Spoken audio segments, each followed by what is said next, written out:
अस्सलाम गाइस, कैसे हैं आप सब। उम्मीद है आप सब ठीक होंगे, खैरियत से होंगे। हर दफ़ा की तरह अल्लाह ताला आपको और हमें अपने हिफ्ज़ व अमान में रखे। सो अगेन होप आप सब ठीक होंगे, आपका हफ़्ता अच्छा गुजरा होगा। जैसे मैंने पहले भी मेंशन किया कि ये जो आज मैं आपके साथ शेयर करने लगी हूँ, ये मेरी पूरी वीक में से कुछ हिस्से हैं,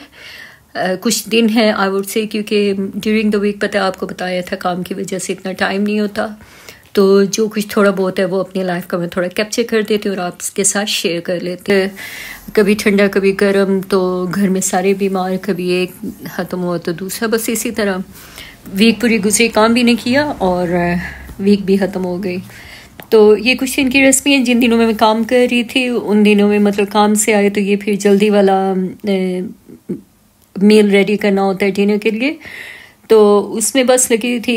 लसानी का मटीरियल बेटी ने रेडी कर दिया था। तो मैंने आके बस ये इनको उनकी लसानिया शीट्स जो होती हैं उन्हें बॉईल किया और इसके बाद फिर उसे प्रेप किया। अगेन आप इसमें सारा देखेंगे कि पहले कीमा वगैरह भुना हो, उसके मसाले में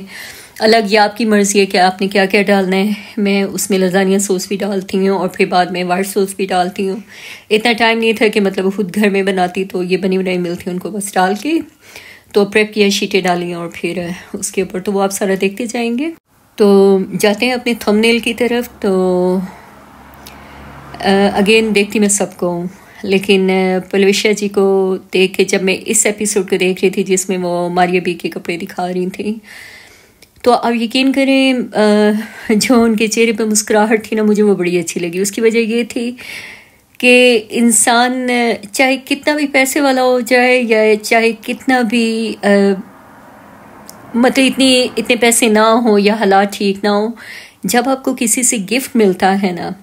या अगर कोई आपको एज अ प्रेजेंट कुछ देता है, तो वो आपके चेहरे पे एक अलग ही वो खुशी होती है। अब ये अलग बात है कि जो हम सब देखने वाले हैं, हम सब सुनते हैं कि वो प्रमोशन के लिए उनके पास आ रहे हैं कपड़े ये कुछ, लेकिन अगर आप ओरिजिनली देखें तो मारिया भी उनको एज अ प्रेजेंट भी देती हैं। आगे वो जब पहनती हैं तो वो प्रमोट हो जाता है, क्योंकि अगर देखा जाए तो क्यों मारिया भी सबको गिफ्ट क्यों नहीं भेज रही या सबको प्रमोट करने के लिए क्यों नहीं भेज रही, उसका रीज़न यही है कि उन्हें भी कहीं ना कहीं इनका the way of speaking, the way of wearing, ये सब कुछ उनको पसंद आया, तो उन्होंने इनको वो सेंड कर दिया और उनको अपना प्रमोटर बना लिया है। ये आपको भी पता है गिफ्ट देना सुन्नत है, और अगर आपके पास इतना है कि आप अच्छा पहन सकें, अच्छा खा सकें या अच्छा इस्तेमाल कर सकें, और अगर ना करें तो आपको पता है आपको इसका भी हिसाब होगा, क्योंकि कई बंदे तकियों के नीचे रख के उसे ना यूज़ करके या कपड़े लेके अंदरों में रख के उसे ना इस्तेमाल करके, हिसाब तो हमें हर एक चीज़ का देना है, तो उसे पहन के हिसाब दिया जाए, ना कि अंदरों में रख के दिया जाए। तो ये हर एक का अपना अपना तरीका। अगर आप अपनी पर्सनली लाइफ को बता के शेयर करें, ये आप पे डिपेंड करता है। अगर आप जस्ट अपने उठने बैठने बातें करने के तरीके से करें, दैट्स टोटली आपका है, क्योंकि यूट्यूब ऐसा प्लेटफॉर्म है जिसने आप सबको ये मौका दिया है कि आप अपने बारे में बताएं, इजहार करें। एज अ मेंटो अगर लोग आपसे सीखते हैं तो वो तो बहुत अच्छी बात है। अगर उस बात को हम नेगेटिव ले जाएं तो वो गलत बात होगी। तो मैं हमेशा हर एक में ना एक मुस्बत चीज़ ढूंढने की कोशिश करती हूँ, पॉजिटिव, और इनमें पॉजिटिविटी ये थी कि पहनने का शौक़ मुझे भी है, हमें भी है, लेकिन हम कैमरा के सामने नहीं आते, ठीक है। किसी को नहीं पता कि हम इसका पहन रहे हैं, मारिया बी का सनस्फीना है या निशाद है या खाटी है। तो कल जब मैं इनका एक प्रोग्राम देख रही थी, वो इंडस चर्च ही वाला, तो मैं ये सोच रही थी कि इंसान चाहे अच्छा पहने, अच्छा खाए, उसकी तरफ देखने के बजाय हम ये देखें कि वो उसके साथ साथ अच्छे काम भी तो कर रहे हैं ना। अब ये मुहावरा मैंने कहीं से सुना था, ये कहावत है कि इंसान सारी उम्र अच्छे काम करता रहे, कोई एक गलती कर जाए तो वो पकड़ी जाती है। तो जो गलत है वो है,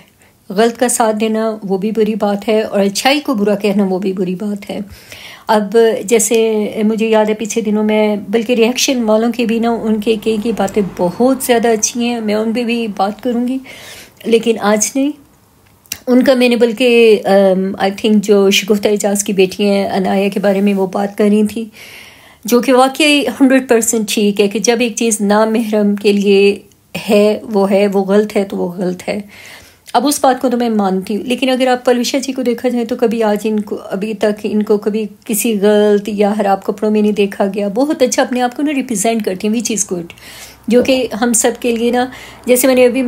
مینشن کیا ہے کہ ہمارے پیرنٹس، ہماری والدہ صاحبہ جب یہ ان کو زبیدہ آپا کو یا ان کو دیکھتے تھے تو ان کے اترنے بیٹھنے کو بھی دیکھتے تھے، اور اس طرح سے کچھ باتیں سیکھنے کو ملتی تھیں اور بتانے کو ملتی تھی. اسی طرح اگر ہمیں کوئی اچھا سکھا رہا ہے، بتا رہا ہے، تو چاہے وہ اسلامی باتیں بتا رہے ہیں تبھی اچھی بات ہے، چاہے وہ دنیاوی بتا رہے ہیں تبھی اچھی بات ہے. اچھے اور برے میں تفریق کرنا یہ ہمارا کام ہے، کیونکہ ایز اے ویور ان کو دیکھ رہے ہیں. ایک دن کام سے آئی تو وہ لزانیہ کا پریپ آپ نے دیکھا، اس کے بعد پھر یہ جلدی والی ریسپیز ہوتی ہیں تو کباب فرائی کیے بیٹی نے، پھر آ کے بس میں نے اسی طرح یہ پاکٹ بنائے پیٹر بریڈ کے، براؤن پیٹر بریڈ کے، اور پھر ہم نے کچھ نے کیچپ ڈال کے کھایا، کچھ نے یہ گھر کی پودینے اور دھنیا کی لہسن کی بنی ہوئی چٹنی کے ساتھ کھایا. اور یہ ہماری کوئک ریسپیز ہوتی ہیں ڈیورنگ دا ویک، کیونکہ اس دن پھر یہ ہوتا ہے کام سے آگے پھر اتنی جلدی ہنڈیاں وغیرہ نہیں بنتی. تو آج کا یہ میں ضروری نہیں کہ یہ سب کچھ میں پلوشا جی کے بارے میں بات کروں، یا پلیز میرے پیچھے نہ پڑ جائیے گا کہ آپ ان کی تعریفیں کر رہی ہیں یا ان کے بارے میں بول رہی ہیں. میں وہ اس طرح کے انسان ہوں کہ اکثر ہمارے بڑے بزرگ کہتے تھے کہ سنو ہر ایک کی، مطلب جب آپ چلنے لگتے ہو نا تو اپنے پلو کے ساتھ نا ساری باتیں باندھ لیا کرو، جو اچھی ہوں گی ان پہ عمل کرنا اور جو بری ہوں گی اس سے سیکھنا. تو یہ ہمارے لیے علمی طور پہ یہ فائدے ہوتے ہیں، ہمیں اچھی اور بری کی تفریق بتاتے ہیں. تو پھر لائک میں نے کہا تھا کہ اب یہ اگلا دن ہے سیٹرڈے، تو پھر کیا ہوتا ہے کہ پھر میرے گھر میں کچھ بچے وہ بریانی پسند کرتے ہیں، کچھ پلاؤ. تو میرا جو چھوٹا بیبی ہے وہ مطلب میرے لیے تو بیبی ہے، ماشاءاللہ بڑا ہے، لیکن اس کے وہ آؤٹ آف سٹی گیا ہوا تھا. تو میں نے کہا چلو جی بڑوں کو پسند ہے بریانی، تو کیونکہ میں ذرا تھوڑی اسپائسی بناتی ہوں تو میں نے جلدی سے 2 گلاس بریانی بنا لیا. اور اس میں وہی نارمل سا جو کچھ ہوتا ہے، چکن کو بھونا، اس میں سارے مسالے ڈالے اور شملہ مرچ اوپر لگانے کے لیے، لیکن اس کے علاوہ زیادہ ہوتی ہیں تو میں کاٹ کے رکھ لیتی ہوں، نیکسٹ ٹائم پاستے لازانیے میں یا قیمہ شملہ میں کام آ جاتی ہیں. تو اس کی اگر پوری ریسپی وہ بھی آپ نے میرے پچھلے ولاگس میں دیکھی ہوں گی، وہ میں نے یہ کافی دفعہ یہ چیزیں روز بنتی رہتی ہیں. تو کوئک میں اس سے پہلے کہ ٹائم ختم ہو جائے، کل میں ان کا ہنا جی کا بھی سن رہی تھی، تو آپ یقین کریں بہت ہی مجھے پریشانی کیونکہ میں نے ان بہنوں کو دیکھنا شروع کیا تھا اپنے ابو کے پیار کی وجہ سے، کہ مجھے اپنے ابو کتنے پیارے ہیں، یا باپ کا بیٹیوں کے ساتھ کتنا پیار ہوتا ہے، اور جن کے اللہ کے پاس چلے جائیں ان کو زیادہ قدر اس چیز کی ہوتی ہے. تو میں جب انہیں دیکھتی ہوں تو پھر بلکہ جب بھی میں پلوشا جی، ہنا، علینا، ان سب کے جب دیکھتی ہوں نا تو میں یہ کہتی ہوں کہ یہ سب بہنوں کو بہت ساری دعائیں ہیں ان کے والد صاحب کی وجہ سے، کہ سب ان کو خوشی سے دیکھتے ہیں، اپنے آپ کو ریلیٹ کرتے ہیں ان سے. تو اسپیشلی جو پردیس میں رہنے والی ہیں. اور جب ہنا جی، اب مجھے نہیں پتہ یہ واپس چلی جائیں گی یا مطلب واپس یو کے آ جائیں گی، لیکن جس طرح سے وہ اپنے ابو کو منا رہی تھی اور بتا رہی تھی بہت دکھ کے ساتھ، میرا مطلب گزارا نہیں تھا، اور میں کتنی دفعہ پریشان ہوئی تھی، یا آپ یقین نہیں کریں گے کہ کس طرح وہ اپنے ابو کو بابا بہلانے کی کوشش کر رہی تھی کہ ابو جی میں آ جاؤں گی، ابو جی میں 5 دنوں واپس آ جاؤں گی، اور وہ کہہ رہے تھے اچھا پھر آویں گی نا. تو اس طرح سے نا ایک قسم کا آپ کے دل کو کچھ ہو رہا تھا کہ کیسے اس بات کو بتائیں کہ بیٹیاں ہوتی ہی جانے کے لیے ہیں. تو بھی تو کہتے ہیں کہ بیٹیوں کی رخصتی ایک دفعہ نہیں ہوتی، بار بار ہوتی ہے. اچھا وہ رخصتی پاکستان میں رہنے والی بیٹیوں کی ہوتی ہے، لیکن پردیسیوں کی رخصتی ہر دفعہ ہوتی ہے. یہ بہت عجیب سا ٹائم ہوتا ہے. اللہ تعالیٰ سب کے ماں باپ کو اپنے گھروں میں خوش آباد رکھے اور بیٹیوں کو ان کے گھروں میں سکون دے. اپنا اور اپنوں کا خیال رکھیے گا. اللہ حافظ.